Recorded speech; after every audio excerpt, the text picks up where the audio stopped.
Reverend Crystal Cox here. We're reading the Awakener. BB Goddess Church to, donate to our church. PayPal. You know, the drill. Okay. Gotta get the coughing out. That was fake. Okay, Okay, chapter 9. Page 98. The right to decree and universal law. The right to decree is a right held by all those who work in the service to light. It is part of the original agreement made by the planetary team that are here to assist the birth of this planet into her new dimension. It says dimensions. Okay, right. So there's going to be a whole bunch of them new anyway. The use of this right gives the ascended realms the power to move from the confines of the law of non-intervention and act on our behalf. Only the inhabitants of a planet have the right to decide what may or may not occur for that planetary system. It is a fast, powerful way to gain assistance from the great force of light in the higher dimensions.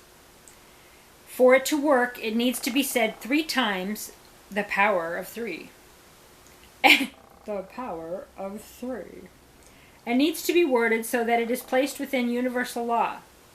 It also needs to be aligned with the power of the divine light. It is wise to also bring it within the law of grace, just in case what you ask for is not for the highest good. You may not be able to see the higher picture and inadvertently ask for something that is not optimum for all concerned. The law of grace is opposite to the law of karma. If you ask for something to be placed under the law of grace, you are asking for the setting aside of any possible karmic repercussions this act may have upon yourself. Examples. By divine decree, in the name of God, under the law of grace, I ask for, and then you state what you ask for 3 times, and then you say, so be it, it is done. By divine decree, in the name of the Holy Christ light, and under the law of grace, I ask the ascended realms of light to assist with, and then you ask what it is. And you could say, in the name of Saint Germain, in the name of, any of the other stuff we've covered too. Okay, so I ask the ascended realms of light to assist with, and then you say it 3 times, and then so be it, it is done. By divine decree, in the name of the Divine Mother, Father God, under the law of grace, I ask the angelic kingdom, and then you ask what you ask. What you're asking for, 3 times.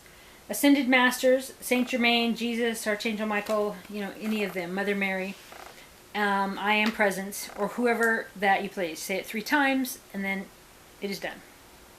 You may ask for anything, for anyone, any country, any situation, anywhere. I don't think it's some sort of a genie lamp, because I've tried it, but... Oh, did I say that? Yes, this works, and I'm going to try it again. I'm going to do it again later, and it's going to manifesto whatever I want to. Yeehaw, and so it is done. You may ask for anything, for anyone. Oh, been there, done that. If you ask for it from a place of love, see there, maybe I wasn't, and its highest wisdom for the ascended realm to act, it will be done. As the higher realm can always see the higher picture. They will choose the optimum way to help. It will therefore not always be the way you may assume it's best.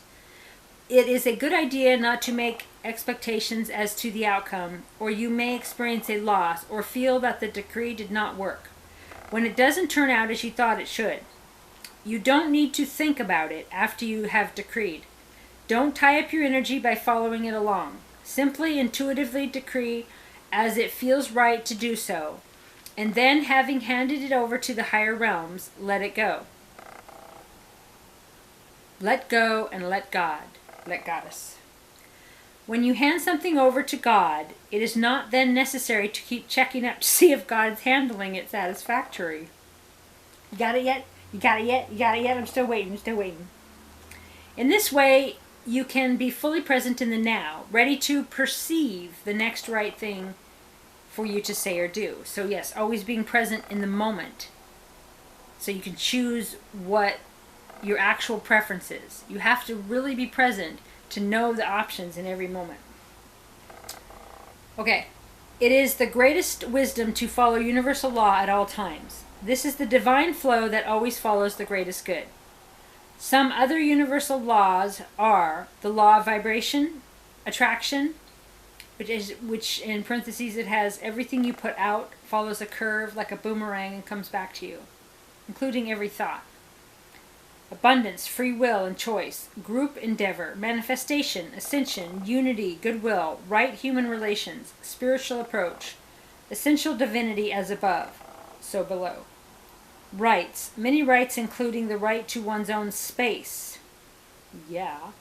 The right to challenge, the law of balance, grace, which waives the law of karma. Identity, cause and effect, karma, divine love and oneness. Moving in the divine flow is a moment-by-moment following of spirit. Saying and doing only that which comes from the heart and brings a feeling of rightness, interest, or enthusiasm. Let go of the seriousness and have lots of fun. It is truly time to step into the ray of joy and love. Okay. That was chapter 9. Goddess bless you.